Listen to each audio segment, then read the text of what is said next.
Today we will discuss about the somatoform disorders. Somatoform disorders. Somatoform disorders.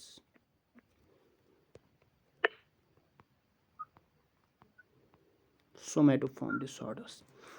What are somatoform disorders? Somatoform disorders क्या होते हैं? देखिए, simply if we define the somatoform disorders, we will define it. Somatoform disorders वो disorders होते हैं जिनमें क्या होता है, patient complains about the somatic symptoms. Patient में सोमैटिक सिम्टम्स यानी फिजिकल सिम्टम्स प्रेजेंट होते हैं, नॉट साइकोलॉजिकल सिम्टम्स। पेशेंट में फिजिकल सिम्टम्स प्रेजेंट होते हैं, लाइक पेन होता है, आया समझ, पैरालिसिस होती है, ब्लाइंडनेस होती है। These are the physical symptoms. Patient में फिजिकल सिम्टम्स प्रेजेंट होते हैं, but there is no physical cause of that disease. Patient में फिजिकल सिम्टम्स आते हैं, लेकिन उन फिजिकल सिम्टम्स का फिजिकल कॉज प्रेजेंट नहीं होता है, कोई ऑर्गेनिक कॉज नहीं होता है। जैसे हमें पता है पेन तब होती है व्हेन देयर इज इन्फ्लामेशन। जब किसी ऑर्गन की इन्फ्लामेशन होती है तब जाके उसमें पेन हो जाता है। But in case of somatoform disorders, ये वो डिसऑर्डर्स होते हैं इनमें पेशेंट में पेन प्रेजेंट होगी, ये सिम्टम प्रेजेंट होगा, लेकिन इसमें कोई ऑर्गेनिक कॉज प्रेजेंट नहीं होती है। दिस टाइप ऑफ डिसऑर्डर को हम बोलते हैं क्या? Somatoform disorders. यानी सोमैटोफॉर्म डिसऑर्डर्स वो डिसऑर्डर्स होते हैं in which there is repeated presentation, यानी repeated presence of what? Somatic symptoms. Somatic symptoms कौन से सिम्टम्स होते हैं? Which are related to our body, not mind, not brain. यानी साइकोलॉजिकल सिम्टम्स ये नहीं होते हैं, they are somatic symptoms. Patient क्या कंप्लेन करता है? That he is suffering, he is having certain kinds of somatic symptoms. But जब क्या करते हैं हम इन पेशेंट्स का, हम जब डायग्नोसिस करते हैं ना, इन पेशेंट्स के हम जब डायग्नोस्टिक टेस्ट करते हैं, उसमें कोई ऑर्गेनिक पैथोलॉजी प्रेजेंट नहीं होती है। इन टाइप ऑफ डिसऑर्डर्स को हम सिंपली बोलते हैं क्या? Somatoform disorders. Somatoform disorders. Number first point, आपके पास एक पेशेंट आया, पेशेंट ने आपसे कहा कि मुझे ये सिम्टम्स आ रहे हैं। लाइक पेशेंट ने बोला मुझे एब्डोमिनल पेन हो रहा है, मुझे नौशिया है, मुझे वोमिटिंग है, या मुझे एबनॉर्मल सर्टेन स्किन सेंसेशंस हो रही है बॉडी में, आया समझ, या मेरा आर्म का पैरालिसिस हुआ है। अच्छे से सुना, ये मैं केस के जरिए आपको समझा रहा हूँ। आया पेशेंट आपके पास, मुझे बोलो सबसे पहले ये पेशेंट किसके पास जाएगा? ये जाएगा या तो सर्जन के पास जाएगा या तो फिजिशियन के पास जाएगा। ये मत अभी साइकेट्रिस्ट के पास जाएगा, क्योंकि इस वाले पेशेंट को कौन से सिम्टम्स है? Physical symptoms. वेरी गुड, हो गए जी। अब डॉक्टर क्या करेगा? अगर पेन इसको रूल आउट कि क्यों इसको पेन है, क्यों इसको पैरालिसिस हुआ है, ये इसको कुछ टेस्ट करेगा। लाइक अगर पैरालिसिस हुआ है, डॉक्टर को लगेगा इसको मत स्ट्रोक हुआ है, वो इसको एमआरआई करेगा, सीटी स्कैन करेगा, आया समझ। लेकिन जो ही ये टेस्ट्स करेगा ना, उस टेस्ट्स में कोई इसको ऑर्गेनिक पैथोलॉजी प्रेजेंट नहीं होगी, यानी वो टेस्ट्स ठीक होंगे। लेकिन पेशेंट मत खुद ही बोल रहा है कि मुझे ये सिम्टम्स, ये मत झूठ बोल रहा है, पेशेंट को ये सिम्टम्स प्रेजेंट होते हैं। पेशेंट ये इंटेंशनली ये सिम्टम्स जनरेट नहीं कर रहा है, उसको ये सिम्टम्स आ रहे हैं। बट जो ही हम इसको टेस्ट कर रहे हैं, टेस्ट में क्लैरिटी आ रही है, टेस्ट पॉजिटिव आ रहा है, आया समझ। लेकिन पेशेंट क्या है? पेशेंट सफर कर रहा है फ्रॉम दीज सिम्टम्स, इस टाइप ऑफ डिसऑर्डर। फिर डॉक्टर जब इसको देखेगा कि इसके टेस्ट क्या आ रहे हैं, ठीक आ रहे हैं, मुझे बोलो डॉक्टर को क्या करना है? इसको डॉक्टर को इसको बोलना है कि आपको किसके पास जाना है? You have to consult a psychiatrist. आया समझ। साइकेट्रिस्ट इसको क्या रूल आउट करेगा, डायग्नोस करेगा? Somatoform type of disorders on the basis of sign and symptoms. उस बुनियाद पे कौन सा टाइप ऑफ इसको सोमैटोफॉर्म डिसऑर्डर है। यहां तक आया समझ। अब आप ये सवाल पूछोगे, आप ये क्वेश्चन मुझसे पूछोगे कि सर ऐसा क्यों होता है? अगर कोई ऑर्गेनिक पैथोलॉजी प्रेजेंट नहीं है पेशेंट में, पेशेंट को सोमैटिक सिम्टम्स क्यों आ रहे हैं? What is the reason? है ना, पेशेंट को ऐसे ही मत आएंगे ये सिम्टम्स। देखिए क्या होता है। If this is the brain of a person, ये ब्रेन है, सब कुछ जो थॉट्स है, जो आइडियाज है, सारा कुछ कहाँ पे होता है, ये हमारे ब्रेन में होता है। मैं आपको एक एग्जांपल से समझाऊंगा। फॉर एग्जांपल, एक आदमी है, उसने क्या किया, उसने 2 करोड़ रुपीस बैंक से लोन लिया था, सिंपल 2 करोड़ रुपीस बैंक से लोन, इसको आ गया घाटा। क्या आ गया?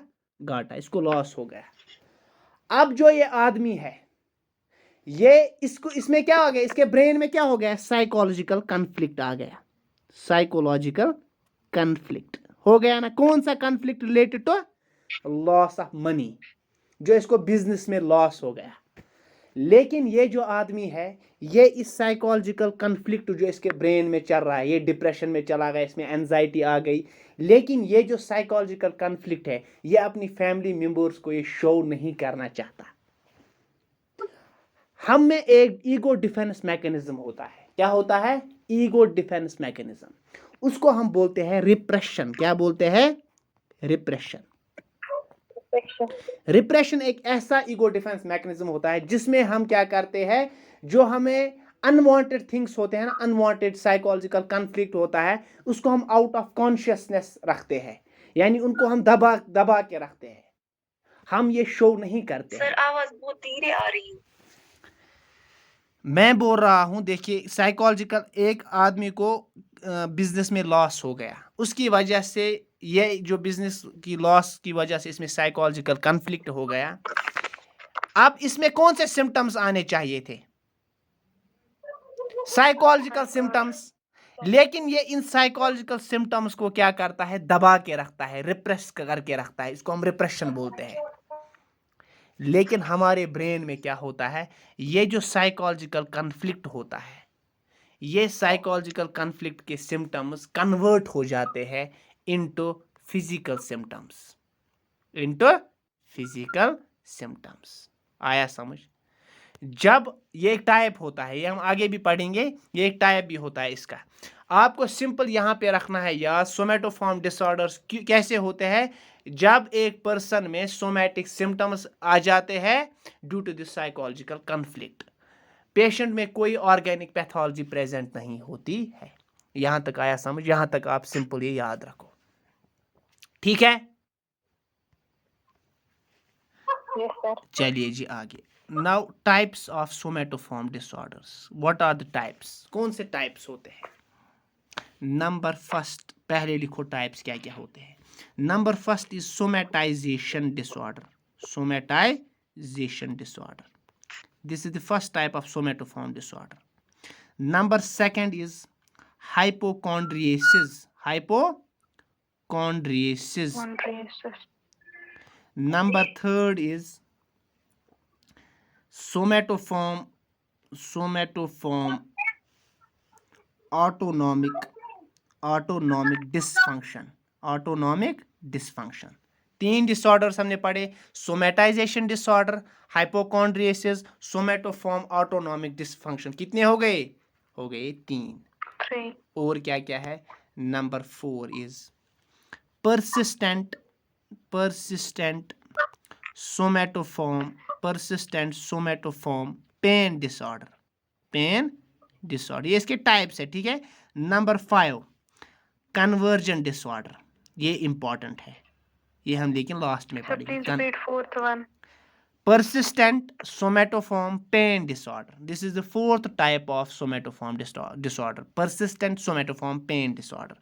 Number 50 is conversion disorder.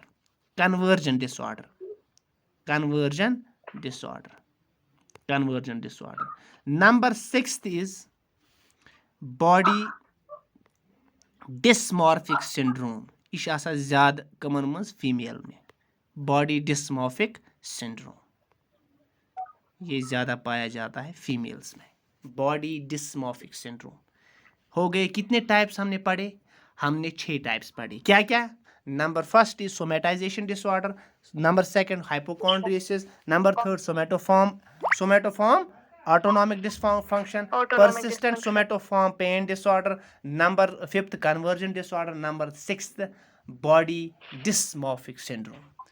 चलिए जी, इनको हम एक एक करके डिस्कस करेंगे। Number first is somatisation disorder. Somatisation disorder, somatisation disorder एक ऐसा टाइप ऑफ सोमेटोफॉर्म डिसऑर्डर होता है, एक ऐसा फॉर्म ऑफ डिसऑर्डर होता है सोमेटोफॉर्म डिसऑर्डर जिसमें multiple multiple somatic symptoms present होते हैं। सोमैटिक सिम्टम्स प्रेजेंट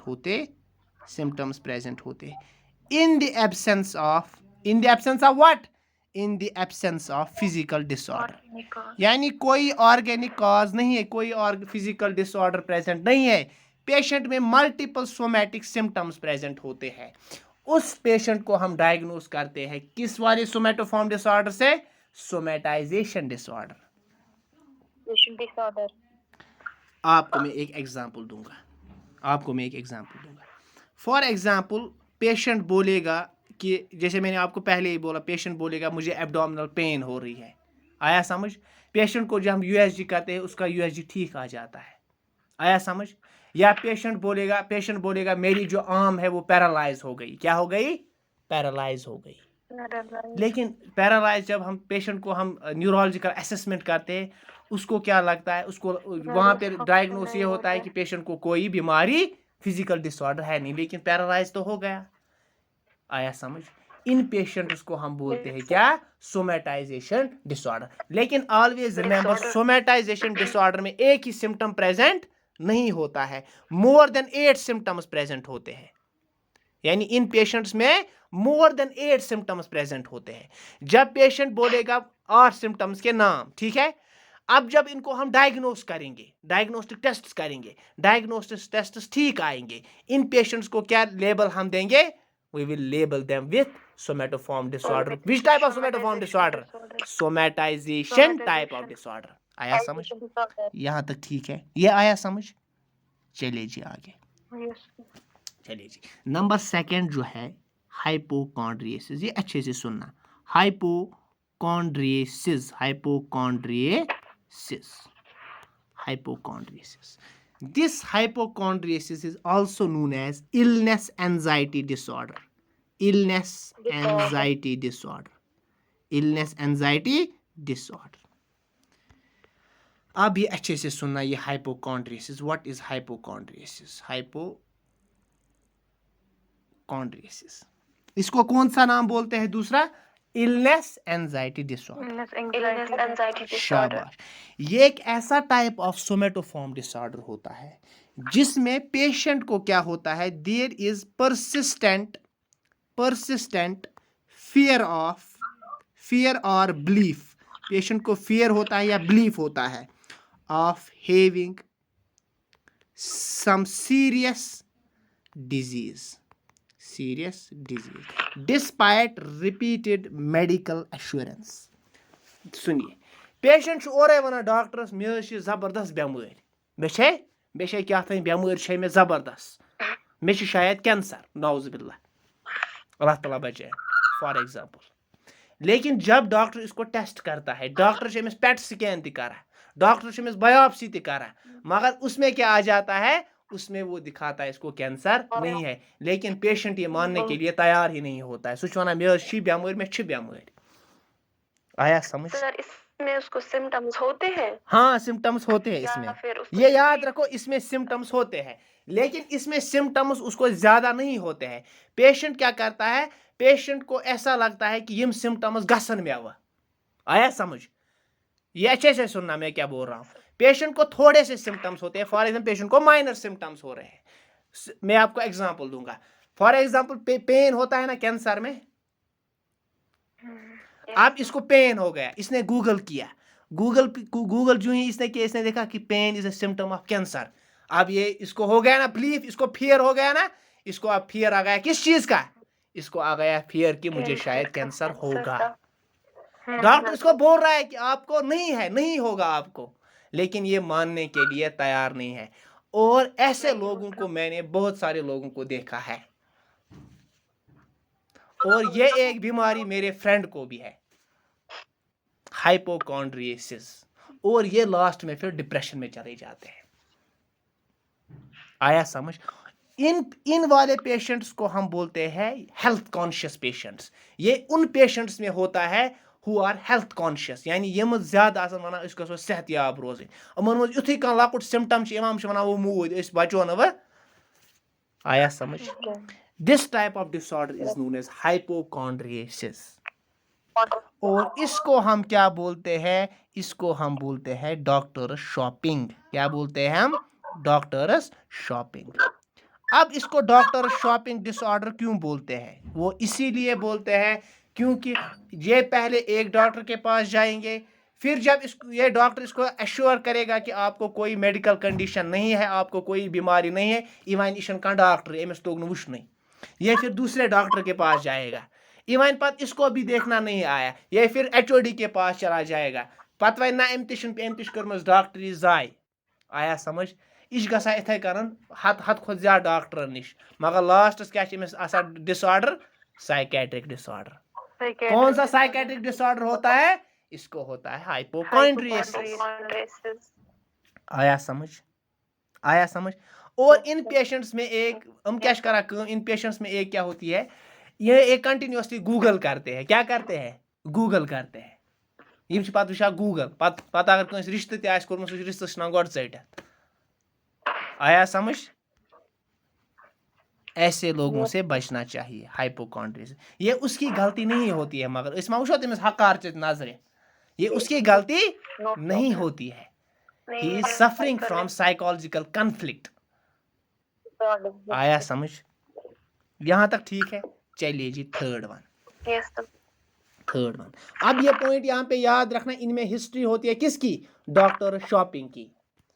और जब ये पेशेंट पहले ही जाता है ना डॉक्टर के पास, इस वन अमस गोडुक वर्ड बोज थोनस डॉक्टर निश गस मगर मे डायग्नोसा गसा। आया समझ? चलिए जी आगे। नंबर थर्ड क्या है? Number third is somatoform autonomic dysfunction, sad. अब यहाँ पे सोमेटोफॉर्म ऑटोनॉमिक मैंने बोला, यहाँ पे ऑटोनॉमिक सिम्टम्स होते हैं।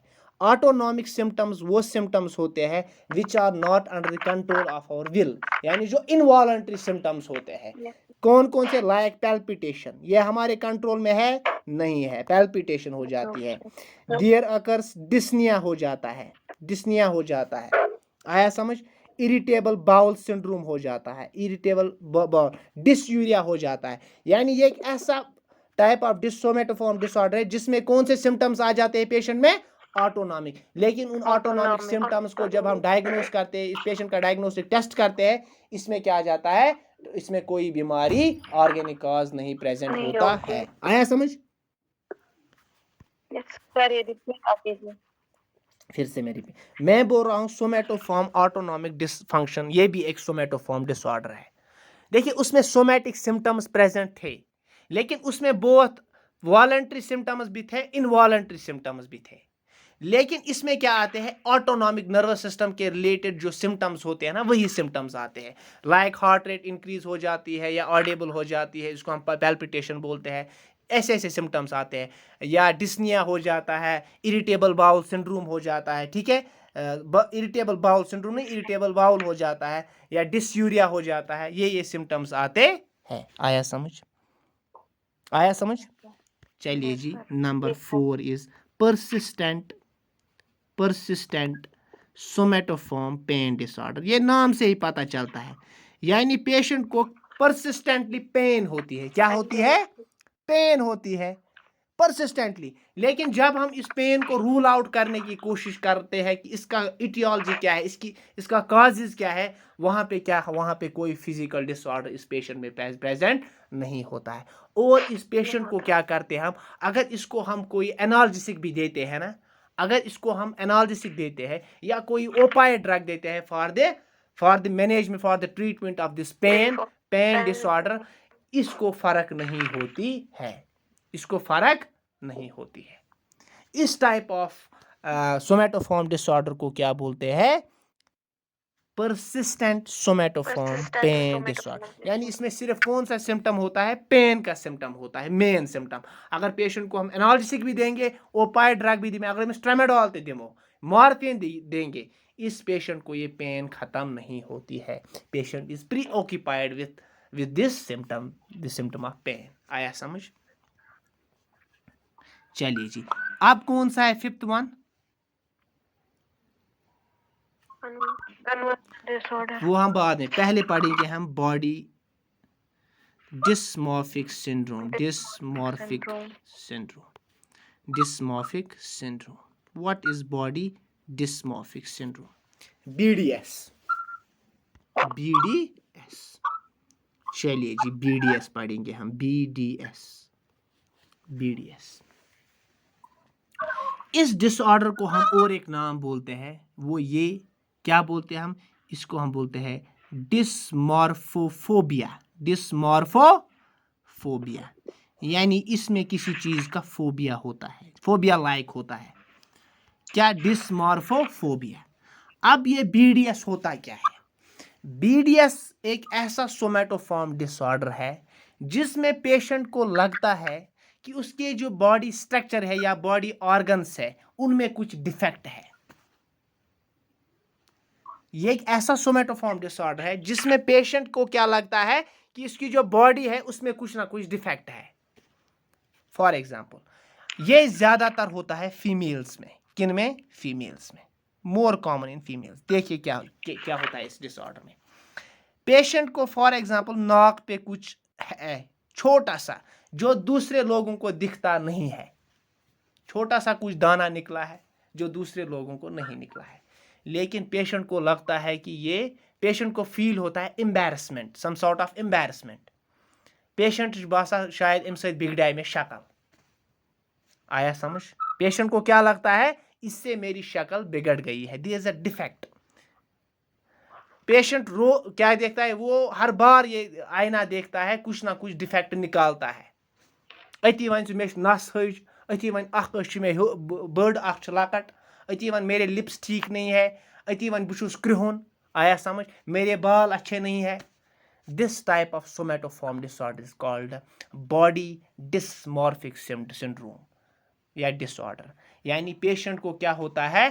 पेशेंट को इसमें क्या होता है? एक बिलीफ होता है कि उसकी बॉडी में कुछ ना कुछ डिफेक्ट होता है. आया समझ? आया समझ? चलिए जी, last one, most important, that is conversion disorder.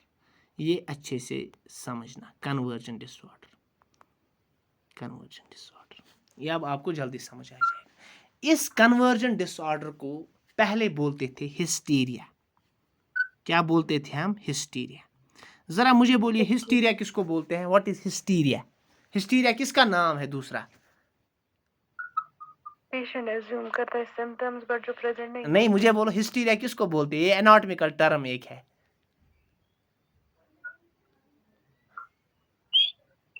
Uterus को बोलते हैं हम हिस्टीरिया. दूसरा नाम इस 22 दंश ना आसा, उसको हम बोलते हैं क्या?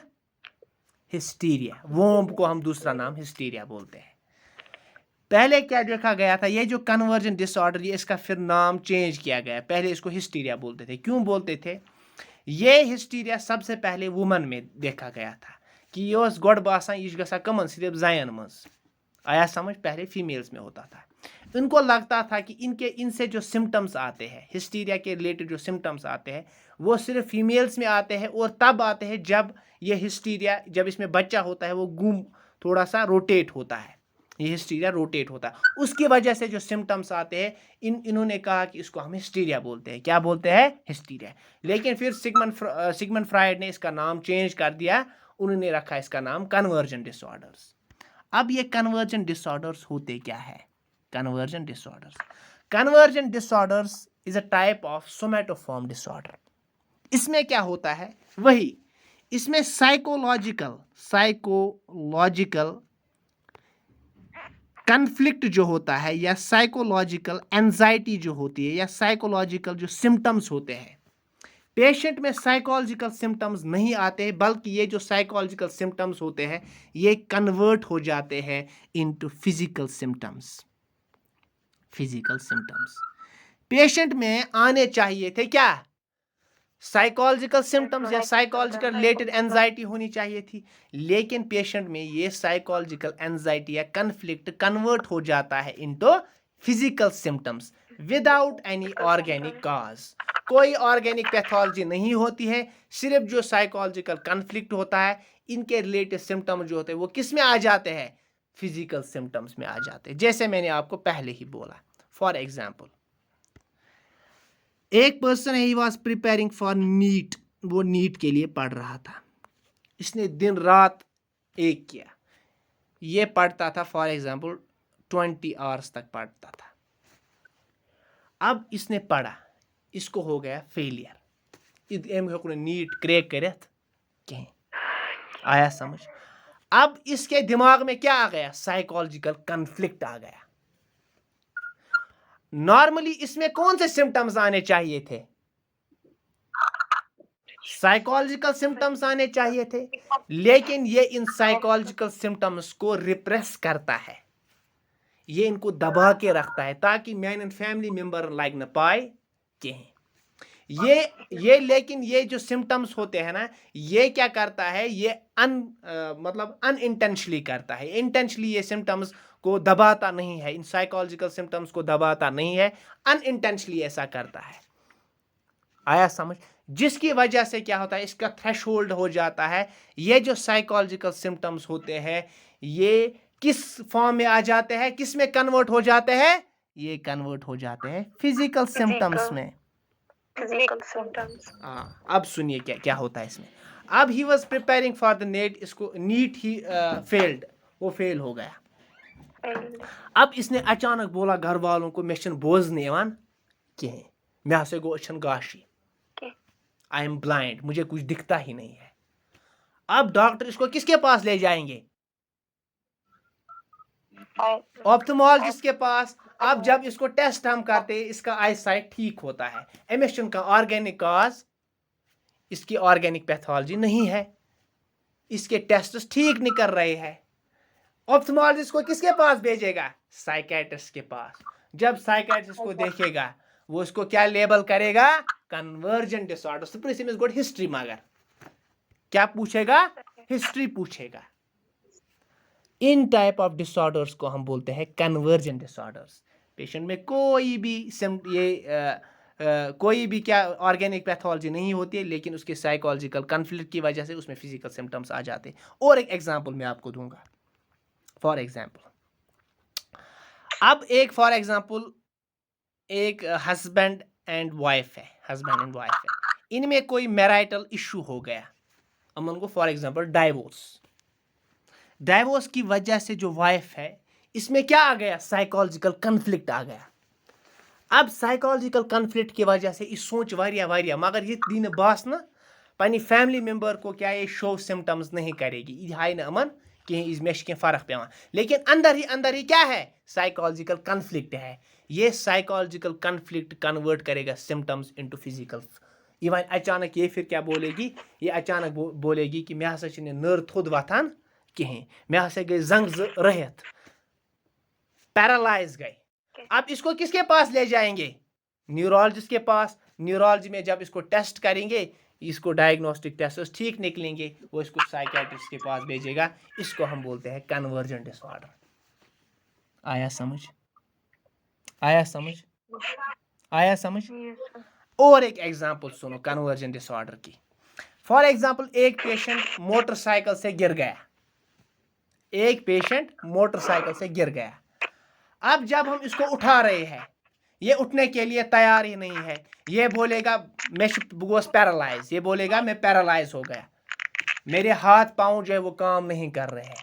अब इसको जब हम कहाँ ले जाएंगे, हॉस्पिटल ले जाएंगे, इसको हम एक्सरे करेंगे, इसको हम और कुछ टेस्ट, न्यूरोलॉजिकल टेस्ट करेंगे, वहाँ पे वो टेस्ट ठीक निकलेंगे। जब कोई इंजरी है नहीं, जब कोई न्यूरोलॉजी प्रॉब्लम है नहीं, ये पैरालाइज कैसे हो गया, क्योंकि इसमें साइकोलॉजिकल कन्फ्लिक्ट है, किसके रिलेटेड, बाइक एक्सीडेंट के रिलेटेड, जिसकी वजह से इसका जो साइकोलॉजिकल कन्फ्लिक्ट है उसने सिम्टम शो किए in the form of what, in the form of physical symptoms. आया समझ। This is convergent disorder. इस कन्वर्जेंट डिसऑर्डर को हम और एक नाम बोलते हैं, we call it pseudo neurological disorder. Pseudo means false, ये फॉल्स न्यूरोलॉजिकल डिसऑर्डर्स होते हैं, यानी ये न्यूरोलॉजिकल डिसऑर्डर्स, ट्रू वाले न्यूरोलॉजिकल डिसऑर्डर, इनमें ऑर्गेनिक पैथोलॉजी होती ही नहीं है, that's why they are called pseudo neurological disorders. क्या बोलते हैं? अब ये जो कन्वर्जन डिसऑर्डर्स होते हैं इसमें कौन से सिम्टम्स ज़्यादा होते हैं? या होते हैं मोटर सिम्टम्स या होते हैं sensory symptoms. Sensory symptoms, motor symptom मैंने आपको बोला पैरालिसिस, पैरालिसिस होता है इनमें, या सेंसरी में ब्लाइंड, ये बोलेंगे ब्लाइंड हो जाएंगे, ब्लाइंडनेस हो जाएंगे, या डेफनेस हो जाएगी, या पेशेंट में डिप्लोपिया हो जाएगा, डबल विजन हो जाएगा, या पेशेंट में इपिलेप्टिक ये हो जाएंगे, फिट्स हो जाएंगे। ठीक है, these are the symptoms of conversion disorders. अब यहाँ पे याद रखो, इंपॉर्टेंट चीज़ यहाँ पे याद रखो, यहाँ पे एक चीज़ होती है, जो ही ये पेशेंट्स को ये सिम्टम्स आते हैं, यहाँ पे याद रखना, हाइपोकॉन्ड्रियासिस में पेशेंट क्या होता है, ही इज प्री ऑक्यूपाइड, या उसको बिलीफ होता है, फियर होता है किस चीज़ का? सीरियस इलनेस का। लेकिन ये जो पेशेंट्स होते हैं ना जिनमें कन्वर्जन डिसऑर्डर होता है, मैंने आपको पहले ही बोला, ये अपने सिम्टम्स क्या करते हैं? रिप्रेस करते हैं। क्या करते हैं? रिप्रेस करते हैं। दैट मीन्स, इसका ये मतलब हुआ ना, they show lack of concern, lack of concern towards their symptoms, है ना इसका यही मतलब। यानी ये अपने जो सिम्टम्स होते हैं ना, जो डिस्ट्रेस इनमें प्रेजेंट होता है, ये कंसर्नड नहीं होते हैं अबाउट द सिम्टम्स। अमशन वना कि अच्छे सिम्टम्स मरो शायद नहीं, they are less concerned about their symptoms, they show lack of concern about their symptoms, and this is called belly indifference, belly indifference। ये क्वेश्चन पूछा जाता है, belly indifference is seen in which type of disorder? It is seen in somatoform disorder, मगर कौन सा type? Conversion. क्या होता है belly indifference? belly indifference होता है, ये एक ऐसा फिनोमेना होता है जिसमें जो पेशेंट होता है, he is less concerned about the symptoms, or he shows lack of concern about the symptoms, he is not concerned about the symptoms। आया समझ आया? चलिए जी, और एक, अब जब पेशेंट को, फॉर एग्जांपल पेशेंट को क्या है, पेशेंट को ये डिसऑर्डर है, कौन सा डिसऑर्डर है? कन्वर्जन डिसऑर्डर है ना। पेशेंट को कन्वर्जन डिसऑर्डर, पेशेंट को कौन सा डिसऑर्डर है? Conversion disorder. अब पेशेंट को, मैंने आपको एग्जांपल दी, पेशेंट को फॉर एग्जांपल, पेशेंट नीट में फेलियर हो गया, पेशेंट इस साइकोलॉजिकल कन्फ्लिक्ट की वजह से अनकॉन्शियस हो गया, या पेशेंट पैरालाइज हो गया, पेशेंट को ब्लाइंडनेस हो गई। क्या हो गई? ब्लाइंडनेस। मुझे बोलो, जब पेशेंट को ब्लाइंडनेस होगी, पेशेंट को पैरालिसिस होगा, मुझे बोलो क्या इसको वो नीट वाला फेलियर याद रहेगा इस टाइम? नहीं रहेगा। इसको इस टाइम ये नहीं रहेगा, यानी इसको उस फेलियर की वजह से जो एंजाइटी हुई थी, एंजाइटी की वजह से कौन से सिम्टम्स आ गए? फिजिकल सिम्टम्स आ गए, ब्लाइंडनेस आ गया, या पैरालिसिस, या अनकॉन्शियस हो गया। एट दैट टाइम मुझे बोलो, पेशेंट को क्या वो फेलियर याद रहेगा, साइकोलॉजिकल कॉन्फ्लिक्ट याद रहेगा?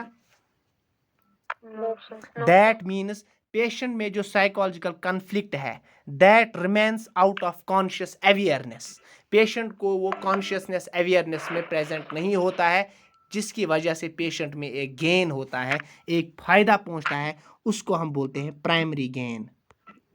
क्या बोलते हैं हम? Primary gain. What is primary gain?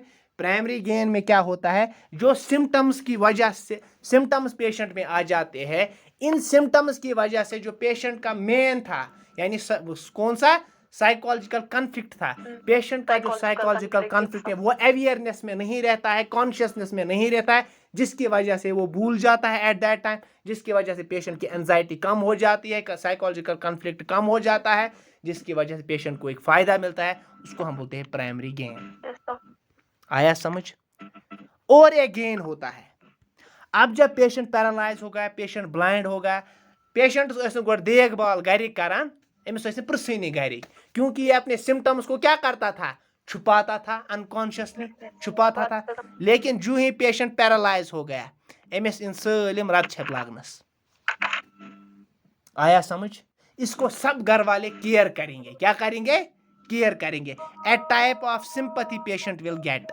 Sympathy patient को मिलेगी, एक्सेसिव सिंपैथी मिलेगी फ्रॉम द फैमिली मेंबर्स, जिसको हम बोलते हैं सेकेंडरी गेन। क्या बोलते हैं? Secondary gain. यानी पेशेंट स्लाइड पाए सेकेंडरी गेन पेशेंट को लगेगा कि अब मुझे घर वाले ये नहीं बोलेंगे आपने नीट क्यों नहीं किया, आपने नीट यूजी क्यों नहीं किया, आपने नीट पीजी क्यों नहीं किया। आया समझ? आया समझ? This is called secondary gain. यहां तक ठीक है? Yes. यहां तक ठीक है? अब इसका जो ट्रीटमेंट होता है ना,